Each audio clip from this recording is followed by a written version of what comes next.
Hello everyone, welcome back to my channel. This is Mayank Singh. तो finally ये video आ चुकी है, जिस वीडियो का आप लोग काफ़ी टाइम से वेट कर रहे थे। मेरा एक पर्सनल स्ट्रैटेजी है जिसको मैं काफ़ी टाइम से यूज़ करते हुए आ रहा हूँ और ये काफ़ी अच्छा प्रॉफिटेबल स्ट्रैटेजी है। तो इस स्ट्रैटेजी के बारे में A to Z पॉइंट पे बात करूँगा। किस तरह से आपको ट्रेड करना है, किस तरह से आपको स्टॉप लॉस लगाना है, किस तरह से आपको कौन सा स्ट्राइक प्राइस सेलेक्ट करना है, कितना रिस्क मैनेजमेंट होना चाहिए। और इस स्ट्रैटेजी का एक्यूरेसी अप्रॉक्स 80% है, लेकिन आप अगर इसको अच्छे से यूज़ करते हो, सही तरीके से यूज़ करते हो, तो इसको 90% एक्यूरेसी तक लेके जा सकते हो। तो मैं इस स्ट्रैटेजी को तो 3-4 साल से यूज़ कर रहा हूँ और काफ़ी मज़ा आता है। इसमें सबसे अच्छी बात ये होती है ना कि इसमें स्टॉप लॉस बहुत ही छोटा रहता है और टारगेट आप 1:2, 1:3 भी ले सकते हो। काफ़ी अच्छा इसमें प्रॉफिट टारगेट मिलता है। तो बहुत सारे लोगों का डाउट रहता है कि यार स्कैल्पिंग होता क्या है। स्कैल्पिंग एक ऐसा तरीका है ट्रेडिंग का जिसमें अपन बहुत ही छोटे टाइम के लिए ट्रेड में रहते हैं और बहुत ही जल्दी क्विक प्रॉफिट कर लेते हैं या फिर तुरंत ही एग्जिट हो जाते हैं लॉस में, छोटे से लॉस में एग्जिट हो जाते हैं। इसको स्कैल्पिंग कहते हैं। एक होता है इंट्राडे ट्रेडिंग। उसमें होता है कि आप सुबह में ट्रेड लेते हो और ऑलमोस्ट 3 बजे के अराउंड तक आप अपने ट्रेड को होल्ड करते हो और उसके बाद उसको एग्जिट करते हो। तो अगर इंट्राडे करते हो तो उसमें क्या होता है नुकसान कि जितने भी रिटेलर्स होते हैं उनके पास कैपिटल कम होने की वजह से अगर आप इंट्राडे करोगे तो आप ऑप्शन बाई करोगे। ऑप्शन बाइंग में अगर गलती से भी मार्केट साइडवेज रहा, जैसा कि हमारा डेटा रहता है कि हमारा market almost 80 to 90% time sideways रहता है, बाकी बहुत ही कम टाइम ऐसा होता है जो ट्रेंड होता है, ठीक है। तो उसमें पैसा बनता है, लेकिन वो जब ट्रेंड होगा तो आप उस ट्रेंड को अच्छे से कैप्चर नहीं कर पाते हो और आपका लॉसेस होता है इंट्राडे में। तो इंट्राडे उन लोगों के लिए जिसके पास ज्यादा कैपिटल है, जो लोग ऑप्शन सेलिंग करते हैं, उनको अच्छा पैसा मिलता है। और स्कैल्पिंग में क्या होता है कि जितने भी रिटेलर्स होते हैं उनके पास कम पैसा होता है, तो वो स्कैल्पिंग करके रेगुलर बेसिस पे डेली पैसा कमा सकते हैं। तो अगर अभी आपके पास टाइम नहीं हो तो वीडियो को ऐसे जल्दीबाजी में मत देखना, काफी ज्यादा इंपॉर्टेंट रहेगा वीडियो। तो वीडियो को लाइक करके छोड़ दो या फिर वॉच लेटर में ऐड कर दो, सो दैट आप बाद में अच्छे से कॉपी पेन के साथ देखना, तो आपको काफी मजा आएगा और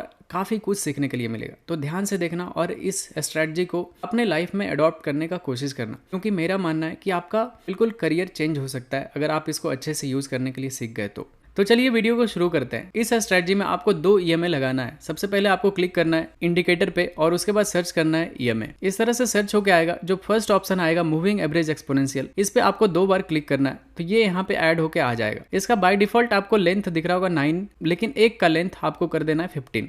ठीक है, मैं बताऊंगा क्यों इस तरह से क्यों ज़्यादा यूजफुल होता है। तो आप अच्छे से ध्यान से देखो, बिना स्किप किए देखना, क्योंकि मैं मानता हूं कि आप इसको अच्छे से देखोगे तो आपका ट्रेडिंग करियर चेंज हो सकता है। तो आप यहाँ पे ऐड कर लेना, एक का कलर भी चेंज कर दो। तो हमें पता चल रहा है 2 EMA अलग अलग दिख रहा है। यहाँ पे जो पास पास चल रहा है प्राइस के वो है 9 EMA और थोड़ा जो दूर है वो है 15 EMA। तो 9 EMA का मतलब हुआ कि 9 कैंडल का एक्सपोनेंशियल मूविंग एवरेज लाइन है ये, ठीक है। और 15 EMA है 15 कैंडल का मूविंग एवरेज लाइन है ये। तो जब आप इसको ऐड कर लोगे तो उसके बाद आपको किस तरह से यूज करना है ये मैं आपको बताता हूँ। तो अब मैं आपको बताता हूँ किस तरह से आप इन दोनों EMA को यूज करके आप स्कैल्पिंग कर सकते हो। पहले ये बता देता हूँ कि कहाँ पे आपको ट्रेड नहीं करना है। जब भी EMA इस तरह से साइडवेज रहेगा, ठीक है, जब भी EMA फ्लैट रहेगा, आपको ट्रेड नहीं करना है। वहां पे आप स्कैल्पिंग करोगे तो बार बार आपका ऐसा हिट होगा। तो जब भी EMA का डायरेक्शन ऐसा होगा, ये 15 EMA रहेगा नीचे और 9 EMA रहेगा ऊपर, तो जब भी ऐसा रहेगा तो आप देखना एटलीस्ट इसका जो स्लोप होगा, जो ग्राउंड से ये जो डिग्री होता है ना, वो 30 डिग्री से एबव होना चाहिए। तभी आपका ट्रेंड पता चलता है कि हाँ ये बुल ट्रेंड में। और अगर डाउन साइड के लिए अगर EMA इस तरह से रहा, ठीक है, और मार्केट इस तरह से इधर ट्रेंड कर रहा होता है, तो इसका जो एंगल रहेगा वो 30 डिग्री, ये डाउन साइड के लिए मैं बता रहा हूँ, 30 डिग्री या फिर उससे बड़ा होना चाहिए, ठीक है। ऐसा अगर सिचुएशन आपको मिले तो आपको ये स्ट्रैटेजी को अच्छे से यूज करना है। अब मैं इसमें आपको बताता हूं कि स्ट्राइक प्राइस और किस तरह से आपका एंट्री पॉइंट और एग्जिट पॉइंट क्या होना चाहिए। जब भी आप स्कैल्पिंग करोगे तो हमेशा आपको इन द मनी में रहना है, ITM ऑप्शंस में रहना है, ठीक है। ATM में भी रह सकते हो, लेकिन ज़्यादा अच्छा प्रॉफिट आपको ITM में रहेगा, इन द मनी में रहेगा। एट द मनी में भी ठीक ठाक रहेगा, लेकिन OTM बिल्कुल आपको अवॉइड करना है। इसमें आप अगर स्कैल्पिंग करते हो आपका बिल्कुल भी पैसा नहीं बनेगा, बिल्कुल भी नहीं बनेगा। तो आपको या तो ATM में रहना है बहुत ज़्यादा, तो या फिर आपको बिल्कुल अच्छा प्रॉफिटेबल रहना है तो हमेशा ITM में रहना है। मैं आपको एग्जाम्पल से बताता हूँ कि कितना ITM में रहना चाहिए या फिर कितना OTM में रहना चाहिए। सपोज कि ये 40,000 पे प्राइस चल रहा है बैंक निफ्टी का, ठीक है, और यहाँ पे आपका यहाँ पे एक सेटअप बन गया EMA पे, यहाँ पे आपको एंट्री कैंडल मिल रहा है। तो आपको इसमें किसका ऑप्शंस लेना चाहिए। सपोज कि यहाँ पे 40,100 चल रहा था, तो आपको हमेशा क्या करना है कि अगर आपको कॉल बाय करना है तो 40,000 का यहाँ से 100 पॉइंट नीचे का स्ट्राइक प्राइस सेलेक्ट कर लेना है कोई भी। तो यहाँ पे 40,000 का कॉल ऑप्शन आप यहाँ पे स्कैल्पिंग में बाय कर सकते हो, और आपका जो एसएल रहेगा वो नीचे रहेगा। इस पर डिटेल में बात करूँगा, कौन से कैंडल पे आपको एंट्री करना चाहिए, कौन से कैंडल पे एग्जिट करना चाहिए, कितना प्रॉफिट टारगेट तक आप वेट कर सकते हो, कब आपको ज़्यादा प्रॉफिट टारगेट तक वेट करना चाहिए, कब आपको छोटे टारगेट पे निकल जाना चाहिए। ठीक है, सब कुछ कवर करने वाला हूँ, तो ध्यान से देखना, स्किप मत करना वीडियो का एक भी पार्ट, नहीं तो आप वीडियो से कुछ सीख नहीं पाओगे। तो ये हमारा क्राइटेरिया हुआ, हमेशा आपको आईटीएम में रहना है। ठीक है, इससे बाहर निकलोगे आपका पैसा नहीं बनेगा ज़्यादा। ठीक है, एटीएम में फिर भी चलेगा। ऐसा मैं इस वजह से बोल रहा हूँ कि क्योंकि एटीएम का जो डेल्टा होता है 0.5 होता है और आईटीएम का 0.5 से 0.6 इस तरह से रहता है। तो इसमें जैसे सपोज कि अगर 100 पॉइंट मूव किया ना बैंक निफ्टी, तो आपका जो एटीएम का जो ऑप्शंस होगा वो 50 पॉइंट मूव करेगा। लेकिन 0.6 वाला जो रहेगा आईटीएम वाला, वो अगर बैंक निफ्टी 100 पॉइंट मूव किया तो आपको 60 पॉइंट का मोमेंटम आपको मिल जाएगा ऑप्शंस में। तो इस वजह से हम हमेशा आईटीएम में रहते हैं। एटीएम या ओटीएम थोड़ा सस्ता होता है, लेकिन सस्ता में नहीं आपको काम करना है। और इस स्ट्रेटजी में आपको एक और बात बता देता हूँ कि इसमें कम से कम आपके पास जो कैपिटल होना चाहिए वो 25 to 30 के होना चाहिए। अदरवाइज इसमें आप प्रॉफिट नहीं निकाल पाओगे, क्योंकि आपका साइकोलॉजी खराब हो जाएगा और आप अच्छे से प्रॉफिट के लिए वेट नहीं कर पाओगे। बार बार आपका एसएल हिट होगा, आपका अकाउंट धीरे धीरे कम जाएगा। ठीक है, तो इस चीज़ों को आप ध्यान रखना। कम से कम आपके पास 25 से 30 हज़ार होगा तो आप अच्छे से इसमें ट्रेड कर सकते हो। तो ये हमारा पूरा क्राइटेरिया था, किस तरह से आपको कौन सा स्ट्राइक प्राइस सेलेक्ट करना है। अब मैं आपको बताता हूँ कि इसमें रिस्क मैनेजमेंट और एंट्री पॉइंट और एग्जिट पॉइंट क्या होना चाहिए। इस स्ट्रेटजी का सबसे खास पॉइंट जो होता है ना, कि इसमें हमारा स्टॉप लॉस बहुत ही छोटा होता है। जैसे सपोज हमने बाय पे एंटर किया, ठीक है, अगर इस कैंडल पे बाय पे एंटर किया तो हमारा जो स्टॉप लॉस रहेगा वो जस्ट इस कैंडल के लो का रहता है। तो इसमें हमारा स्टॉप लॉस बहुत ही छोटा होता है, अपन ज़्यादा देर इस ट्रेड में रहते नहीं है, या फिर ये छोटा सा एसएल ले लेते हैं या फिर हम दुगना प्रॉफिट इसमें ले लेते हैं, ऐसा होता है। इस तरह से ये स्कैल्पिंग स्ट्रेटजी काम करता है। तो इस वजह से ये हमारे हेल्थ के लिए भी बहुत अच्छा है। अगर आप ट्रेडर हो तो आपको पता होगा कि एक ट्रेडर कितना ज़्यादा हेल्थ इश्यूज फेस करता है, हमेशा माइंड साइकोलॉजी डिस्टर्ब रहता है, हार्ट का प्रॉब्लम होता है। इस वजह से ये स्कैल्पिंग में ना ज़्यादा देर अगर आप ट्रेड में नहीं रहते हो तो ये दोनों समस्या से आप बच जाओगे। तो अब मैं बताता हूँ कि इसका एंट्री क्राइटेरिया और एग्जिट क्राइटेरिया क्या क्या होना चाहिए, तो ध्यान से देखना। तो अब मैं बताता हूँ आपको कि जब भी आपको बाइंग ट्रेड दिख रहा होता है तो आपको कौन से कैंडल में एंट्री करना चाहिए, कौन से कैंडल को अवॉइड करना चाहिए। आपको मैं 3 कैंडल बताता हूँ जब भी बाइंग के लिए होगा, तो किस तरह का कैंडल पे आपको एंटर करना है। जब भी आपका इस तरह का कैंडल आपको दिखे, ठीक है, इस तरह का कैंडल दिखे, बिल्कुल पिन बार कैंडल या फिर फुल बॉडी कैंडल, नीचे से हल्का वीक होना चाहिए, या फिर बिग बार कैंडल, ठीक है, ये 3 कैंडल जब भी आपको दिखे ईएमए पे या फिर ईएमए को नीचे से क्रॉस करता हुआ और ईएमए का डायरेक्शन इस तरह से ऊपर की तरफ रहेगा, तो आपको इस कैंडल पे हाई पे एंटर करना है, यहाँ पे एंटर करना है, यहाँ पे एंटर करना है। जब भी इस कैंडल के हाई पे बाय करोगे तो उस कैंडल के लो का एसएल रख के आपको ट्रेड करना है। आप देखोगे कि जैसे ही आप एंटर करोगे मोमेंटम में आपको अच्छा टारगेट देगा या फिर आपका एसएल हिट कर देगा। तो ये 3 कैंडल आपको ध्यान में रखना। मैं आपको चार्ट पे भी दिखा देता हूँ ये तीनों कैंडल को, ताकि आप अच्छे से इसको ऑब्जर्व कर सको। तो देखो, सबसे पहला जो कैंडल रहेगा वो रहेगा हमारा ये पिन बार कैंडल। आप देखो इस कैंडल को देखो, कितना अच्छा पिन बार कैंडल है। दूसरा कैंडल आपको दिखाता हूँ, ये कैंडल हो गया बिग बॉडी कैंडल, ठीक है, मतलब नीचे से थोड़ा सा विक्स है, मतलब अच्छा बुलिश कैंडल इसको माना जाता है। ये बुलिश इंगल्फिंग कैंडल भी है क्योंकि ये प्रीवियस कैंडल को अपने अंदर इंगल्फ कर रहा है। और थर्ड कैंडल आपको दिखाता हूँ, तो ये होता है हमारे लिए थर्ड एंट्री कैंडल, अच्छा बड़ा बॉडी बना हुआ है। तो इस कैंडल पे आपको एंटर करना है। 3 एंट्री कैंडल बाइंग के लिए मैंने बता दिया। सेलिंग के लिए जस्ट इसका अपोजिट 3 कैंडल आपको फाइंड आउट करना है, बिल्कुल 3 अपोजिट कैंडल। तो बाइंग के लिए ये 3 कैंडल आपको देखना है। और मैं बताता हूँ आपको अब एंट्री और आपका टारगेट क्या होना चाहिए। अगर आप अभी ट्रेडिंग स्टार्ट किए हो, कुछ महीने हुए हैं आपको ट्रेडिंग करते हुए, तो आपको चार्ट सेलेक्ट करना है 5 मिनट का। जैसे जैसे आप इसमें एक्सपर्ट होना उस तरह से आप टाइम को रिड्यूस कर देना। तो सबसे पहले आप देखोगे अभी ईएमए बिल्कुल फ्लैट है, और उसके बाद जैसे ही चार्ट आगे बढ़ेगा मैं आपको बताऊँगा, देखोगे धीरे धीरे ये कैंडल, ये चार्ट का डायरेक्शन पूरा मुड़ चुका है और ये ट्रेंडिंग होता हुआ दिख रहा है आपको। तो जैसे ही ये ट्रेंडिंग हो जाएगा आपको ये दिख रहा है कि ये 30 डिग्री से ज़्यादा यहाँ का स्लोप बना रहा है यहाँ से। अभी आपको ये स्कैल्पिंग को यूज़ करना है क्योंकि अपन ऑप्शन बायर हैं, तो हमें मोमेंटम चाहिए होता है। मोमेंटम आपको तभी मिलेगा जब आपका ईएमए इस तरह का डायरेक्शन पकड़ लेगा। तो जैसे ही आपको इस तरह का बुलिश कैंडल ईएमए पे बनता हुआ दिखे टच करके, आप इस कैंडल के क्लोजिंग पे ही एंटर कर जाना। इस तरह से लॉन्ग पोजीशन यहाँ पे बना लेना, और कैंडल लो का एसएल रहेगा आपका और 1:2 का आपका टारगेट होगा। तो 1:2 का टारगेट इस तरह से आप बनाना, और उसके बाद आप देखना ये आपको काफ़ी तेज़ी से मोमेंटम में आपको टारगेट देगा, ठीक है। तो ये काफ़ी तेज़ी से मोमेंटम आता है और आपके डायरेक्शन में मूव करेगा, क्योंकि आप देखोगे जहाँ से आपने एंटर किया कभी भी आपके प्राइस से नीचे नहीं आया। तो इस तरह से हमें बाइंग ट्रेड में देखना चाहिए। ये पहला सिनारियो था। दिखाता हूँ सेकंड कैंडल आपको किस तरह से आप एंटर करते हो। सेकंड एंट्री कैंडल देखो, आप अभी देखोगे ईएमए ट्रेंडिंग था, साइडवेज हुआ है, फिर से यहाँ से ये देखोगे, यहाँ से जैसे ही मोमेंटम आना शुरू हुआ, ठीक है, ये देखोगे ईएमए का डायरेक्शन बदलता हुआ दिख रहा है, फिर से ये अपने ओरिजिनल ट्रेंड में जाता हुआ दिख रहा है और उसके बाद ये एक पुल बैक आ रहा है।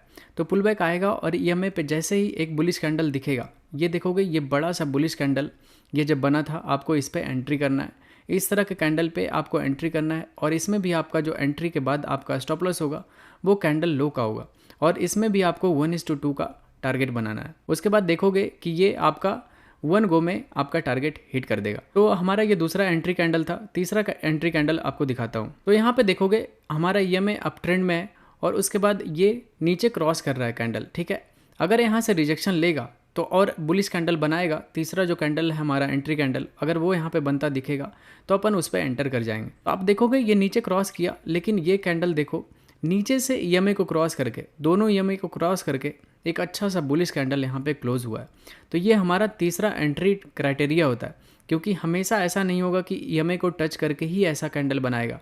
अगर ईएमए को नीचे से क्रॉस करके भी इस तरह का कैंडल बनता है, आपको यहाँ पे ऐसे सिचुएशन में एंटर करना है और इसके बाद यहाँ पे एंटर करोगे, 1:2 का आपका टारगेट होगा और इस तरह से नीचे रखोगे स्टॉप लॉस, 1:2 का टारगेट रखोगे और इसमें भी आपका देखोगे 1 गो में आपका टारगेट हिट हो जाएगा। इस तरह से आपको हमेशा ट्रेड लेना है, हमेशा अपने सिस्टम पे बिलीव रखना है, तभी आप अच्छा ट्रेडर बनोगे। छोटे छोटे रिस्क लेते रहो। सबसे ज़्यादा हमारा दिक्कत ये होता है ना कि हम इंट्राडे में बहुत बड़े बड़े लॉसेज ले लेते हैं, वो रिकवर नहीं हो पाता। इस स्ट्रेटजी में सबसे प्लस पॉइंट ये होता है कि हमारा जो स्टॉप लॉस होता है वो काफ़ी छोटा होता है। वो अगर 2-3 बार हिट भी हो जाता है तो 1-2 ट्रेड में ही वो हमारा मैनेज हो जाता है। तो इस स्ट्रेटजी का सबसे अच्छा प्लस पॉइंट है। तो इस स्ट्रेटजी को आप बिल्कुल अच्छे से भरोसे के साथ यूज़ कर सकते हो और सेलिंग के लिए जस्ट इसके अपोजिट कर देना।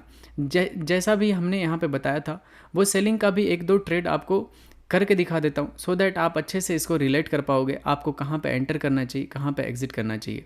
और उसके बाद मैं आपको सबसे ज़्यादा इंपॉर्टेंट बात बताऊंगा, जो कि इस ट्रेडिंग स्ट्रेटजी में जो सबसे ज़्यादा मेन इंपॉर्टेंट होगा वो वही पॉइंट होगा। तो उसको आप अच्छे से देखना। तो सबसे पहले मैं आपको सेलिंग का 3 पॉइंट दिखा देता हूँ, कहाँ कहाँ आपको सेलिंग करनी है। सेलिंग में आपको दिखेगा ईएमए नीचे की तरफ डायरेक्शन रहेगा और ये प्लेन से इसका 30 डिग्री रहेगा, तभी आप मानना कि ये सेलिंग ट्रेड में।